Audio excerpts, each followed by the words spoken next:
بسم اللہ الرحمن الرحیم۔ کہ دنیا میں سب سے زیادہ اگر کوئی گندگی ہے تو وہ بخل کی گندگی ہے، بخل کی، جس کو ہم کنجوسی کہتے ہیں۔ کنجوس آدمی جنت میں نہیں جائے گا، جنت میں نہیں جائے گا، اور بخالت کرنے والا جنتی نہیں ہوگا۔ اللہ کے نبی علیہ السلام کی خدمت میں رہنے والے صحابہ ایسے تھے کہ ان کے پاس اگر 1 روپیہ بھی نہیں ہے تو بازار میں جاتے، مزدوری کرتے، اور مزدوری کرنے کے بعد پھر آقا نبی محمد عربی صلی اللہ علیہ وسلم کی خدمت میں آ کر پیش کرتے کہ یا رسول اللہ، میرے پاس خرچ کرنے کے لیے کچھ نہیں تھا، اس لیے میں لے کر آیا ہوں، مزدوری کر کے آپ اس کو رکھ لیجیے۔ مدینے کے اندر لوگ امتحان لیا کرتے تھے، سخاوت کا امتحان۔ آج رٹور والوں کا اگر میں امتحان لینا چاہوں تو مجھے امید ہے کہ انشاءاللہ یہ سارے کے سارے اس بات پر کھڑے اتر جائیں گے۔ مدینے میں ایک کمیٹی بیٹھی، ایک میٹنگ بیٹھی، اور اس نے یہ طے کیا کہ آج ہم دیکھنا چاہتے ہیں کہ اس مدینے میں کتنے لوگ سخی ہیں۔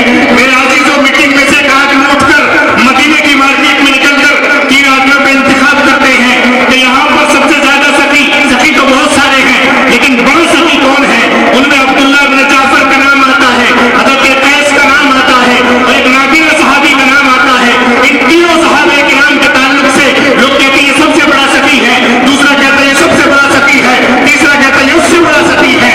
لیکن لوگوں نے کہا ہم ایسے نہیں مانتے، ان کا امتحان لو۔ امتحان کیسے لیا جائے گا؟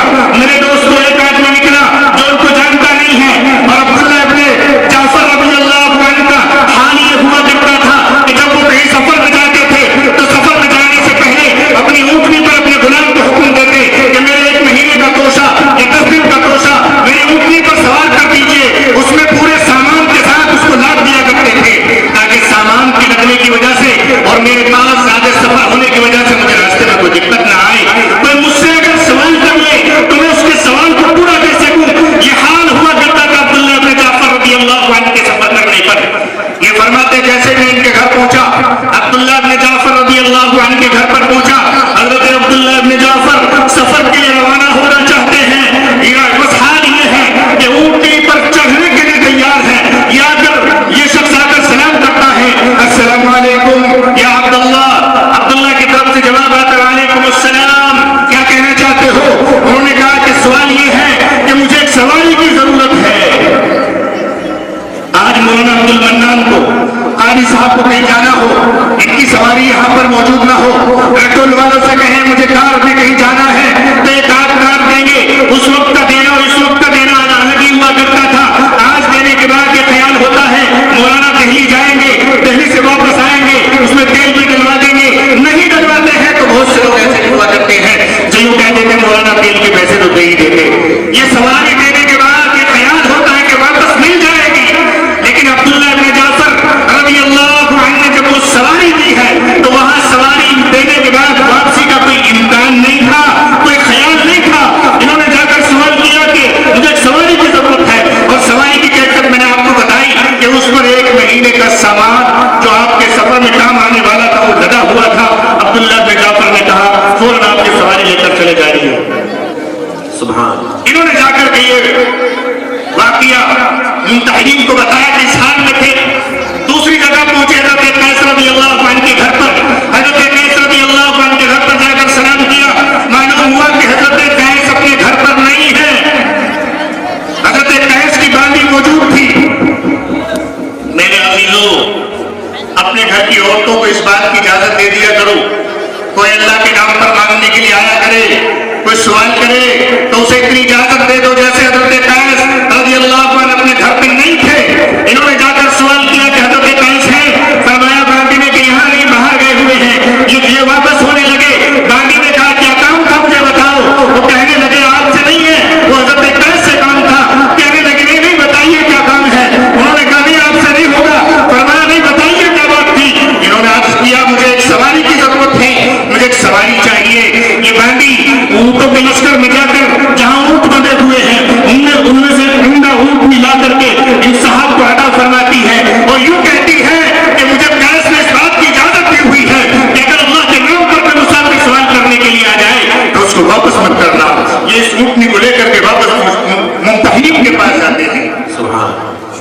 تیسرے مدینے میں ایک صفی کا امتحان چل رہا ہے. تیسرے کے گھر پر پہنچتا ہے یہ شخص اور جا کر کے معلوم ہوتا ہے کہ یہ مسجد کی طرف جا رہے ہیں, نماز کا وقت ہو چکا ہے, نماز پڑھنے کے لیے مسجد کی طرف جا رہے ہیں. ان کی ملکیت میں اس وقت 2 غلام ہیں. اب اس کے بعد کوئی ملکیت میں چیز نہیں ہے. یہ جا کر دیکھا کہ دونوں غلاموں پر اس طرح سے سہارا لگا کر جا رہے تھے اور بیمار بھی تھے, نابینا بھی تھے. لکھا ہے کہ ان کو گٹھیا کی بیماری یعنی درد جو ہوتا ہے تو پیروں میں, اس طرح کی ایک بیماری تھی جس سے یہ چل نہیں سکتے تھے خود. میرے دوستوں بزرگوں, ان صاحب نے جا کر کے ان سے عرض کیا کہ حضرت میں ایک مسافر ہوں, مجھے سواری کی ضرورت ہے, آپ مجھے سواری دے دیجئے. انہوں نے کہا ٹھیک ہے, میرے پاس ان 2 غلاموں کے علاوہ اور ملکیت میں میرے پاس کوئی چیز نہیں ہے, صرف میں ان 2 غلاموں کا مالک ہوں. یہ کہہ کر کے یوں کہا کہ یہ دونوں غلام تمہارے ہیں, اور ان دونوں پہ سے ہاتھ ہٹا لیے, اور جیسے ہاتھ ہٹائے چکے کھڑے ہو نہیں سکتے تھے, پیچھے کو گر گئے. پیچھے گرے. یہ صاحب جو سوال کرنے کے لیے آئے تھے انہوں نے اٹھایا اور یوں کہا کہ مجھے کسی سواری کی ضرورت نہیں ہے. آج مدینے کے اندر رسول اللہ صلی اللہ علیہ وسلم کے تربیت یافتہ لوگوں کی سخاوت کا امتحان چل رہا ہے اور اس میں دیکھا جا رہا ہے کہ کون زیادہ سبھی ہے. میرے عزیز آپ بتائیے کہ ان میں سے کون زیادہ سبھی ہے. ہم میں سے اگر کسی سے سوال کیا جائے, یہاں تو سخاوت اتنی زیادہ ہے کہ 2 غلام چلنے کے لیے جو اصلی ضرورت ہے, اپنی اصلی ضرورت کو بھی یوں کہا کہ یہ تمہارے ہو گئے. ان مسافر نے کہا مجھے چاہیے نہیں, آپ ہی رکھیے. انہوں نے کہا میں نے آپ کو دے دیے ہیں, آپ نہیں لینا چاہتے تو میں نے ان دونوں کو آزاد کر دیا ہے. ایسے سخی دنیا میں موجود تھے تو کوئی فقیر نہیں تھا. ایسے سخی دنیا میں موجود تھے تو پھر اتنی دیر اسٹیج پر بیٹھ کر اللہ کے رسول صلی اللہ علیہ وسلم کے نام پر چندہ کرنے کی ضرورت نہیں تھی. آپ کے گھروں میں جا کر دیکھیے,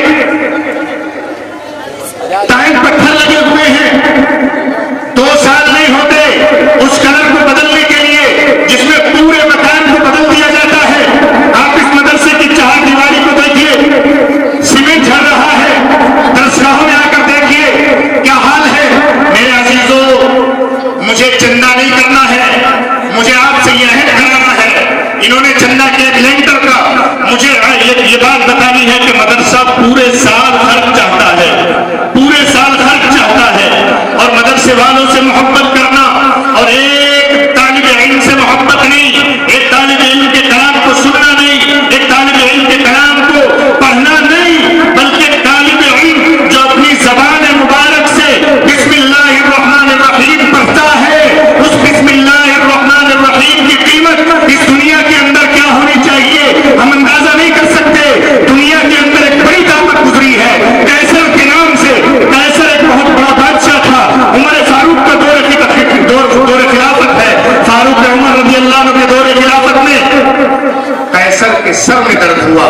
بادشاہ کے سر میں درد ہو اور بادشاہ اپنا علاج نہ کرا سکے, ایسا ہو سکتا ہے؟ دنیا کے بادشاہوں نے, دنیا کے طبیبوں نے, دنیا کے ماہر ڈاکٹروں نے بادشاہ کا علاج کرنا چاہا لیکن اس کے سر کا درد ٹھیک نہ ہو سکا. مجھے بتانا یہ ہے کہ اس مدرسے میں پڑھنے والے ان بچوں کے پاس جو کلام ہے, ان بچوں کے سینوں میں جو کلام ہے, یا ہمارے سینوں میں جو کلام ہے, اللہ نے اس کلام کو کیا طاقت عطا فرمائی ہے. قیصر نے خط لکھا حضرت عمر فاروق رضی اللہ عنہ کے پاس کہ آپ کے پاس کوئی علاج ہے, مسلسل سر میں درد رہتا ہے, اس کا کوئی علاج ہے. حضرت عمر فاروق رضی اللہ عنہ نے جیسے ہی وہ خط پڑھا, پڑھنے کے بعد حضرت عمر فاروق رضی اللہ عنہ نے ایک پرچی لکھی, اس میں لکھا میں ایک ٹوپی بھیج رہا ہوں, اس ٹوپی کو سر پہ رکھنا, تمہارے سر کا درد ٹھیک ہو جائے گا. آصف یہ ٹوپی لے کر بادشاہ کو دے دیتا ہے. بادشاہ جیسے ہی وہ ٹوپی اپنے سر پہ رکھتا ہے اس کے سر کا درد ٹھیک ہو جاتا ہے. جب تک ٹوپی سر پہ ہے تو سر کا درد ٹھیک ہے, جب ٹوپی سر سے اتر جاتی ہے سر میں درد ہونے لگتا ہے, یا کچھ دن کے لیے ٹھیک رہتا ہے, سر میں درد ہوتا ہے, پھر سر درد لیتا ہے, ٹھیک ہو جاتا ہے. ایک دن یہ بادشاہ سوچنے لگا آخر اس ٹوپی میں ایسا کیا جادو ہے جس کی وجہ سے یہ میرے سر کا درد ٹھیک کر دیتی ہے. اس نے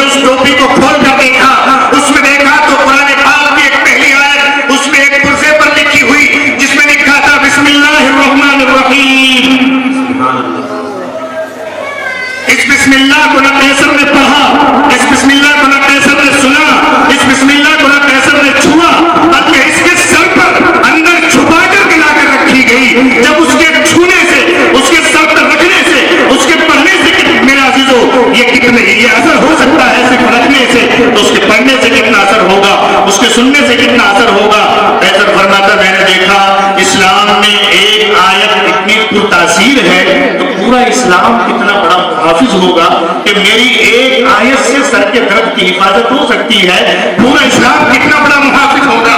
اس نے خط لکھا میں اس اسلام کی حفاظت میں آنا چاہتا ہوں۔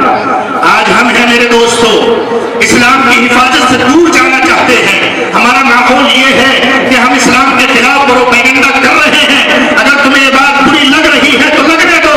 رسول اللہ صلی اللہ علیہ وسلم کے چہرے سے ہم مخالفت کرتے ہیں، رسول اللہ کا چہرہ ہمیں پسند نہیں، رسول اللہ کا لباس